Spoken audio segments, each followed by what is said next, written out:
Dogs.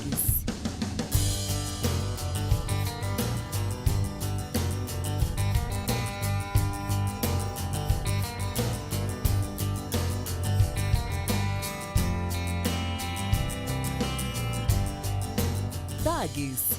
Encante o seu pet com o que há de melhor. Dogs Pet Petiscos para cães e gatos. Temos os melhores e mais inovadores produtos do mercado pet.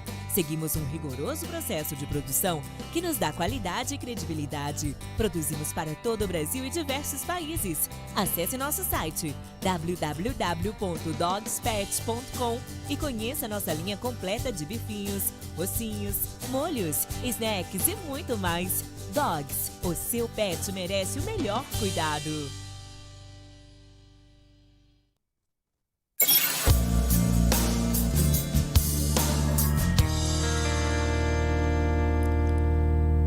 Estamos aqui com mais uma edição do Falando do Evangelho. Hoje nós vamos apresentar algo a respeito do caráter de Deus, alguma coisa nesse sentido de Gênesis, né? Nós vamos fazer aquela trajetória da leitura cristocêntrica das Escrituras, porém nós vamos estar falando hoje de Cristo para Gênesis. Então eu vou pedir para o Lipe colocar ali a primeira imagem do tema que vamos tratar hoje, de Cristo a Gênesis. Por que é importante ressaltar esta premissa? Porque é o fundamento do Evangelho. Cristo é o próprio Evangelho em pessoa, sendo revelado, né, ao longo dos tempos, desde a eternidade até a nossa historicidade. Por isso que a dinâmica de leitura bíblica correta é de Cristo, da revelação de Cristo, do Evangelho a Gênesis, ou a qualquer outro livro das Escrituras, ok? Então vamos lá, vamos colocar ali o primeiro slide de conteúdo. É importante a gente perceber e visualizar esse conceito. A criação teve uma origem e um propósito, mas após a criação houve um acidente cósmico humano terrenal chamado queda, devido ao qual houve a necessidade de um projeto de redenção. E aí entra em cena a redenção divina. Mas a redenção ela tem também um objetivo último, que é conduzir o universo e toda a raça humana à nova criação.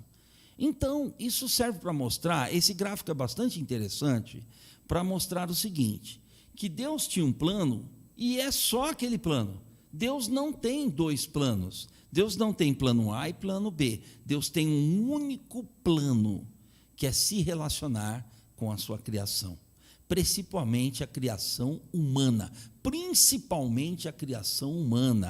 porque nós somos a cereja do bolo de Deus, nós somos a parte mais importante que Ele criou neste universo. É bem verdade que a redenção irá alcançar todo o universo, porque haverá a nova criação, como Paulo diz lá, né? A nova criação em Cristo, mas isso passa pela redenção do ser humano que caiu e deflagrou a sua própria queda, mediante o pecado, mediante a tentação de tentar ser como Deus. Muito bem, e aqui nós temos então esse projeto que é a criação, redenção e nova criação. O que isso quer dizer? É toda a história, que pode ser percebida pela humanidade e pelo universo. Mas vamos adiante aí que nós temos alguns desafios importantes hoje. Tem uma pergunta que sempre as pessoas fazem, né? Quem é o Deus Criador? Como que a gente responde a essa pergunta? Quem é o Deus Criador? Mas eu quero colocar dois postulados aqui que estão nesse slide, que o Lipe já colocou ali. Em primeiro lugar, vamos desmistificar a ideia de que estudar teologia é só angariar conhecimento. Estudar teologia é muito mais que isso.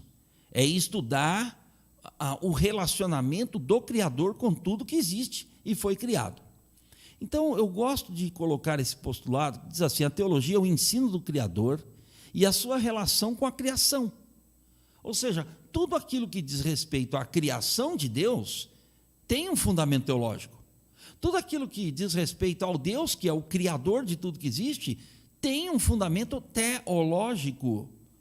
Vamos desmistificar isso. A palavra teologia, theologos, do grego, quer dizer o ensino ou o estudo, como alguns classificam, sobre Deus, mas é sobre o Theos, é o Criador.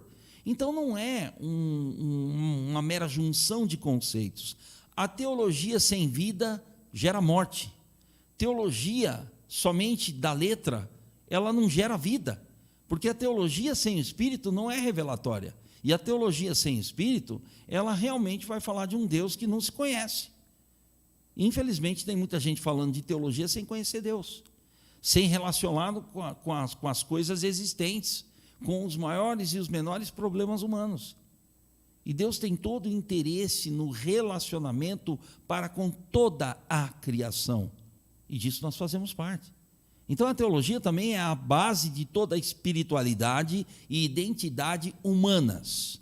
Ou seja, a teologia não é algo que vai estar inerte ou estar afastada da nossa identidade, da nossa espiritualidade. O que define a nossa espiritualidade? A nossa relação com Deus. A revelação que nós temos desse Deus Criador define a nossa espiritualidade. O que é espiritualidade? É o exercício da revelação dada por Deus. É a prática, é a manifestação de Deus na vida humana. Isso é espiritualidade. Pessoas dizem assim, puxa, fulano é espiritual. Mas peraí, ele manifesta Deus na vida? Então ele é espiritual.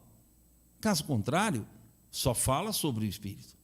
Então a nossa espiritualidade está na inserção de Deus, da vida de Deus na vida humana, nas nossas vidas, e a sua manifestação visível às pessoas. É simples, né? E isso define quem somos, a nossa identidade. Porque eu acho engraçado as pessoas dizerem assim, vamos definir quem é Deus. Não. É Deus quem define quem somos. É Deus quem diz quem a gente é. Não é o contrário. Deus é o sujeito. Deus é o sujeito. Deus não é objeto de pesquisa. Deus é aquele que é. A gente não define Deus, é Deus que nos define. Então, toda a nossa identidade descansa no nosso Criador. Não é à toa que nós fomos criados à imagem e semelhança dele. Imagem e semelhança dele não é qualquer coisa. A imagem é a reprodução de quem ele é em nós. Mas ele é o Criador e nós somos a criação. O problema do pecado consistiu no fato de a gente trocar essa prioridade. A gente tentou ser criador, ou tentou ser criatura sem Deus. E isso nunca funciona, né? Também tem um outro aspecto ali que nós colocamos ali no slide que você vê, né? Deus é o fundamento da teologia do Evangelho revelada nas Escrituras. Eu gosto desse nome. Teologia do Evangelho. Porque ao você ler as Escrituras, não é possível que você não veja o Evangelho nelas. Ou seja, o próprio Jesus nos ensinou assim. O Evangelho é revelado nas Escrituras. O Evangelho não está fora das Escrituras. É o Evangelho que dá sentido às Escrituras, não o contrário. Eu vou tentar ler Gênesis para ver se eu encontro. Não. Você precisa ter um encontro com o Evangelho para poder ler Gênesis e detectar e compreender o Evangelho que está revelado na Escritura, começando por Gênesis até Apocalipse. A Bíblia é Evangelho, começo, meio e fim. Bíblia é preparação para o Evangelho. Bíblia é apresentação do Evangelho. E a Bíblia é o grande convite à participação no Evangelho. Então, o Evangelho se encontra em toda a Bíblia, ele define o que é a Bíblia. Aliás, a Bíblia sem Evangelho, ela vira só um objeto de pesquisa e vira letra. E isso não acrescenta vida a ninguém. Nós não fazemos teologia para saber coisas a respeito de Deus. Nós fazemos teologia para que Deus se revele às nossas vidas. Simples assim. Se o caminho for o contrário, nós não estamos fazendo uma teologia bíblica, nós não estamos fazendo uma teologia a partir do Theos, a partir de Deus. Estamos fazendo uma teologia verdadeiramente antropocêntrica, a partir de nós mesmos. Nós somos os protagonistas no universo? Não, o protagonista é Deus. E é Ele, então, que dá sentido às nossas vidas. Vamos passar para o próximo aí, Lipe. Vamos ver. Olha que interessante. Hoje em dia há muitos debates a respeito da condição de vida humana, o que é certo, o que é errado, o que é moralidade, o que não é. No nosso Brasil, a gente está passando por um turbilhão de ideias, é PEC disso, PEC daquilo, é governo, é política, é eleição, ninguém sabe o que vai acontecer. E nisso tudo, sabe o que ocorre? Ocorre uma cosmovisão. Sabe o que é cosmovisão? A cosmovisão é o jeito que você vê o mundo. Então, por exemplo, como é que eu vejo o momento do Brasil? Eu vejo um Deus que é soberano e está sobre o meu Brasil.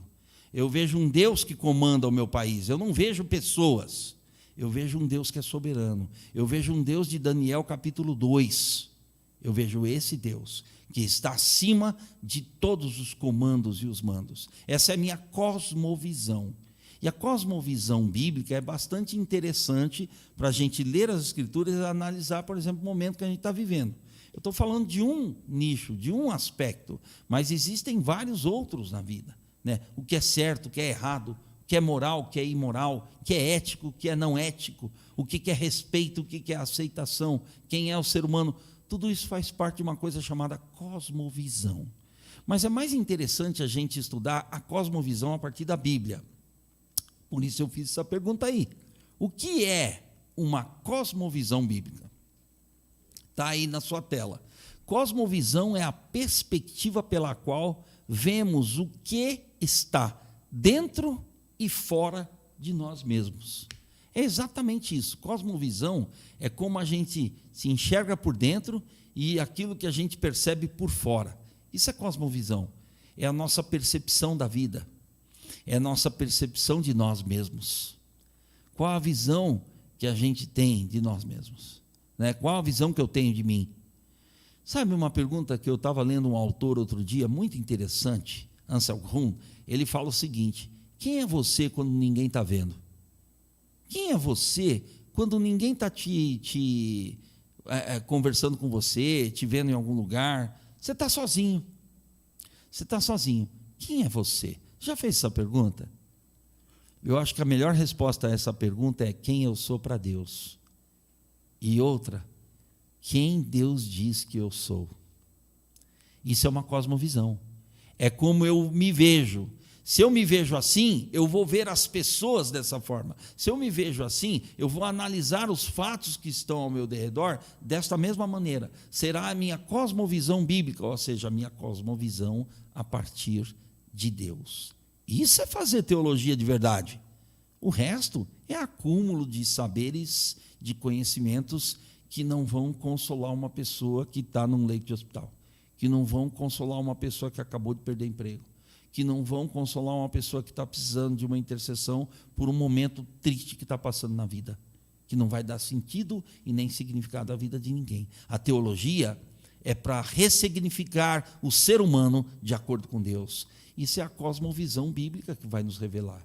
Quer ver, Lipe? Põe lá no slide, ó. Olha só que coisa interessante. A religiosidade do Antigo Testamento, do Antigo Oriente Próximo, sobre como o cosmo, quer dizer, o universo, foi trazido à existência ou funcionava, era a cosmovisão do Antigo Testamento. A cosmovisão do Antigo Testamento é como Deus se revelava em meio à religiosidade humana.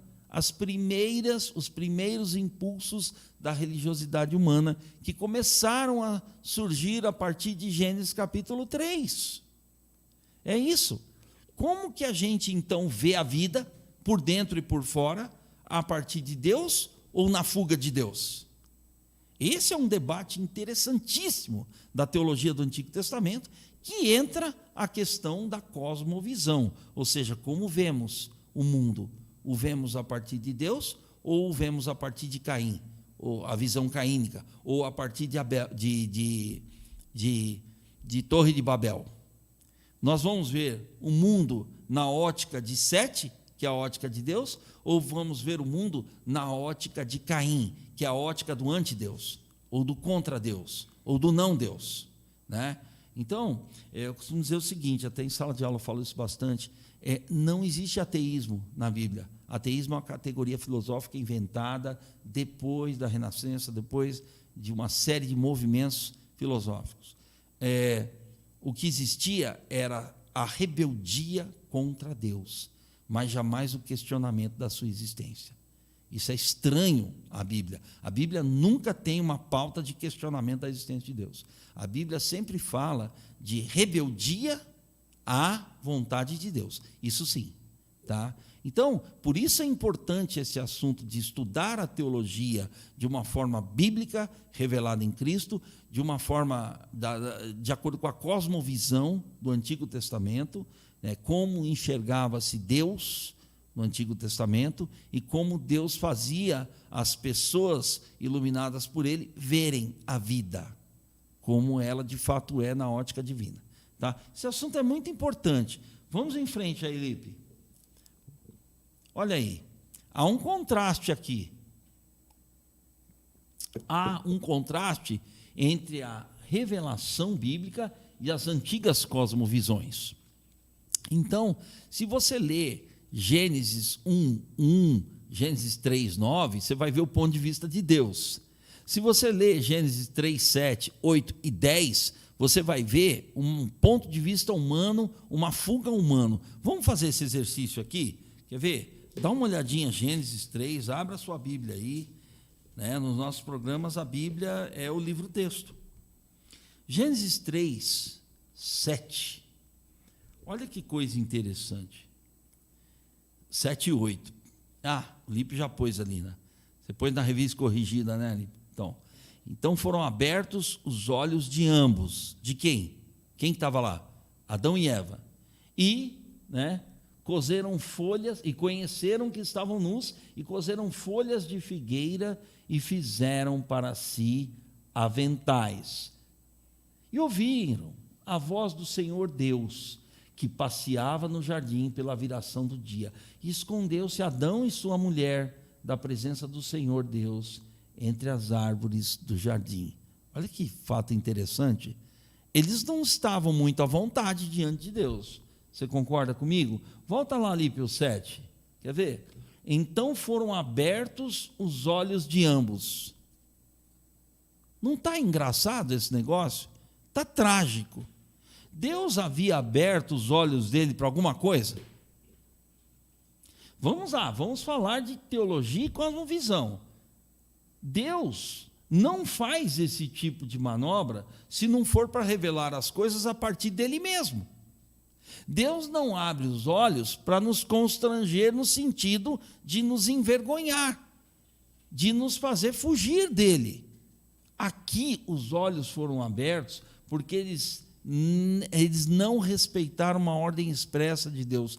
Não comam do fruto da árvore do conhecimento do bem e do mal, porque Deus está acima de bem e mal. A revelação de Deus é maior do que se saber o que é bem e o que é mal. A ética de Deus está acima da nossa, a moral de Deus está acima da nossa. Então, o relacionamento com Deus é franco e aberto. Nós fomos criados para nos relacionarmos com Deus desta forma e não de outra forma. À medida que o meu olho é aberto, mas não é aberto por Deus, eu não estou descobrindo nada e nem descobrindo a mim mesmo. Eu estou me distanciando de Deus. Ali é o que aconteceu na pele do seu Adão e da dona Eva. Eles se distanciaram de quem os fez para si.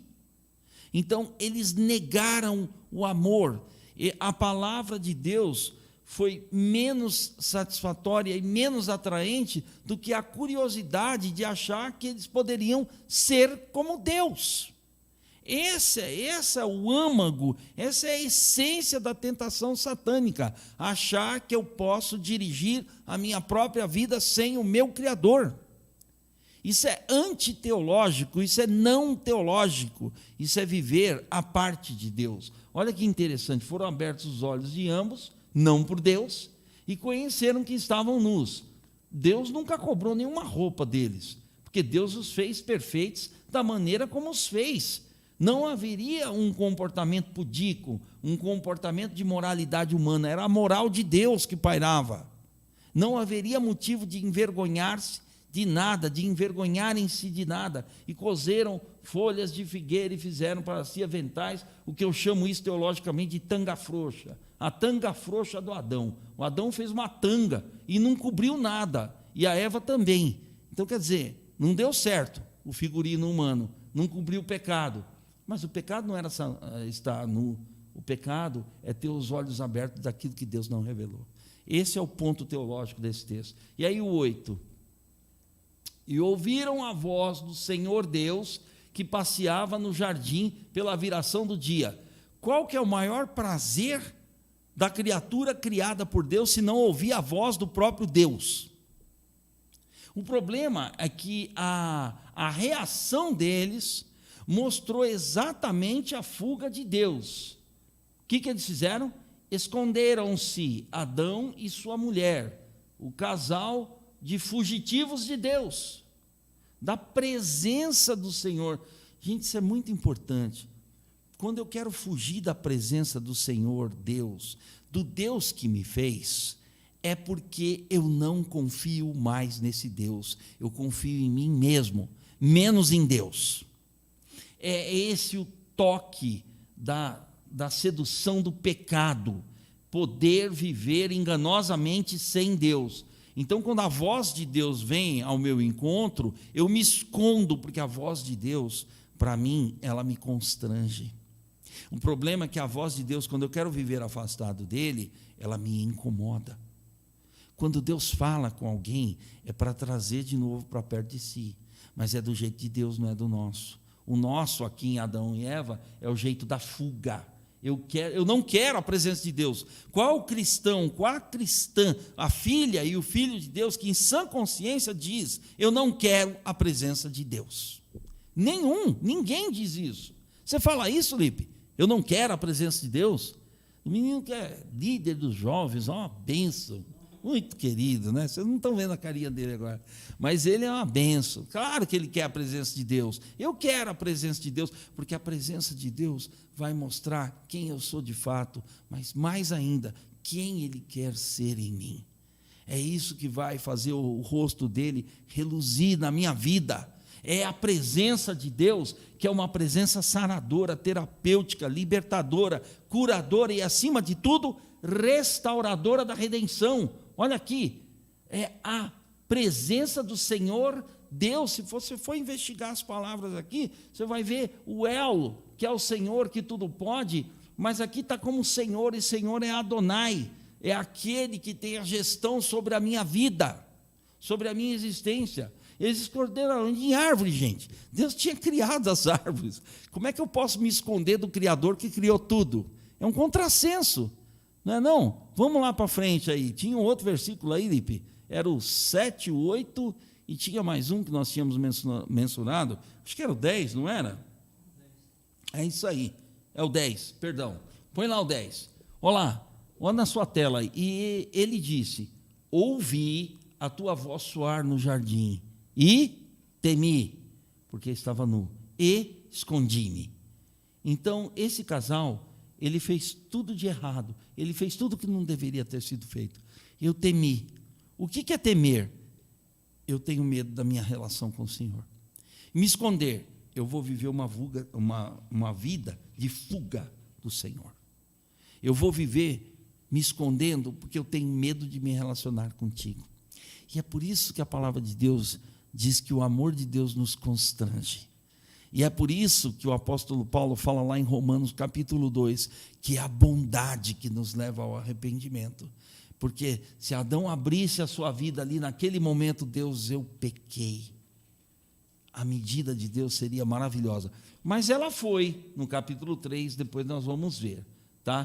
Temi, eu agora inaugurei uma espiritualidade a partir de mim mesmo, a partir da minha fuga, e me escondi. Eu agora inaugurei uma coisa chamada religião ou religiosidade humana. Ali nasce, no verso 10, nasce a religião. Escondi-me, porque toda a religiosidade humana é uma grande fuga de Deus para se esconder verdadeiramente do encontro com Ele.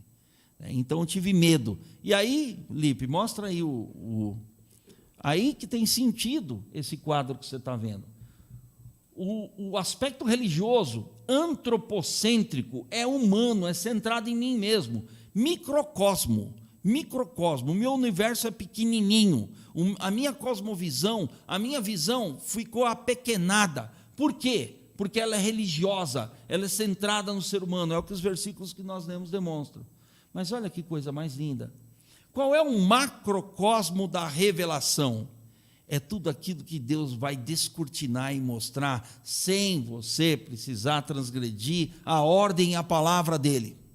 Então, eu enxergo aqui teologicamente que o ser humano quis se apequenar em si mesmo. Mas quando Deus se revela a cada um de nós, ele revela um macrocosmo, uma visão que vem dele, é grande, é ampla, é imensurável. Quem é que conhece tudo aquilo que Deus conhece? Mas Deus nos chama para conhecer o conhecimento dele. E é aí que tem o início, o macrocosmo da revelação. Mas isso aparece lá em Gênesis 1:1, Lipe, põe lá para nós. No princípio criou Deus os céus e a terra. No princípio, Bereshit bara Elohim et hashamayim, ele criou o universo. No princípio, eu vou traduzir, em Cristo, o Criador cria o universo e tudo que existe. É exatamente isso. Em Cristo, no princípio, na cabeça do tempo, naquilo que foi o tempo, naquilo que Paulo fala lá em Colossenses capítulo 1, que em Cristo todas as coisas foram criadas. É exatamente isso. Criou Deus o universo. Isso é um macrocosmo divino. O ser humano só precisava saber o seguinte: viver a vida que Deus havia lhe dado na dependência dele. É isso que o ser humano precisava ter. É isso que o ser humano precisava ter, né? Agora está chegando um santo homem aqui no estúdio, o pastor Júlio. Santo homem, eu olho para a cara dele e vejo muita santidade. Sei lá, né? Eu acho que eu vejo, não sei. Mas deve ser. O princípio é o próprio Cristo. Em Cristo, Deus cria o universo. Cristo não está no universo. O universo está em Cristo. O universo está em Cristo. Criou do nada. Nós vamos ver isso logo adiante. Olha que interessante isso. Isso é um macrocosmo da revelação. Essa é a revelação no seu sentido mais amplo, no seu sentido menos humano e mais divino. Vamos para o próximo aí, Felipe? Tem mais um texto aí. Tem mais um texto. É o 9. Olha aí. Deus cria a gente para viver dele, para depender dele. Olha o interesse de Deus. Essa frase, para mim, essa é a maior pergunta do universo, essa é a maior pré-declaração de amor de Deus em toda a Bíblia. E chamou o Senhor Deus a Adão e disse-lhe, ele chamou o ser humano e disse: onde é que você está? Onde você se perdeu? É como se Deus mostrasse aqui completamente o seu interesse pelo ser humano. Eu quero você para mim, eu criei você para mim, Adão. Por que você está fugindo de mim? E ele já tinha fugido de Deus, ele já tinha impingido uma fuga de Deus, né? Onde estás? Como se Deus não soubesse onde ele estava. É lógico que Deus sabia na sua onisciência, mas ele quis fazer uma pergunta relacional para deixar o ser humano constrangido por causa do seu amor, do seu interesse. Esse é o primeiro vislumbre do amor de Deus no sentido redentivo. Vamos para frente aí, Lipe. Vamos que o tempo está correndo. Quem é o Deus Criador? E aí começamos a resposta disso. O Criador é a pessoa que fundamenta a criação e as criaturas. O Criador é o fundamento da vida. Deus é o fundamento de tudo que existe. Certo? Então vamos para frente. Quem é o Deus Criador? Vamos lá. Vamos entrar numa preposição hebraica, El, atrelada ao nome do Criador do universo. Por vezes Deus é chamado de Elohim ou de Eloá, que tem a seguinte conotação: o principiador que faz tudo ser ou existir. é aquele que é o principiador. Ele é o princípio da existência de tudo que há, de todo ser, de tudo que existe. Ele é a origem de todas as coisas. Por isso ele é chamado de Deus Criador, por isso ele é chamado de El, por isso ele é chamado de Pai. Deus nunca deixou de ser Pai. Deus não veio a ser Pai com a encarnação de Jesus Cristo. Deus sempre foi o Deus Pai. E o último, acho que é o último, né, Lipe? O último slide desse programa está aqui, olha que bonitinho. Está tudo em hebraico ali, que coisa linda. Quem é o Deus Criador? Respondendo à mesma pergunta, é aquele que criou a existência. Ali está escrito, ali, destacado ali, tá bem acentuado ali, bará, que é a pronúncia, quer dizer criar do nada, ou criar a existência. El, daí que vem Elohim, é aquele, é ele, é o El, é o único Deus verdadeiro e existente. Então, aquele que criou a existência. Essa é a primeira frase do primeiro livro da Bíblia, que se chama Gênesis. De Cristo para Gênesis, Maurício, exatamente isso. É porque em Cristo, verdadeiramente, nós vemos esse Deus. Vejo você no nosso próximo programa e que Deus abençoe grandemente a sua vida, a sua família e o seu ministério em Cristo Jesus.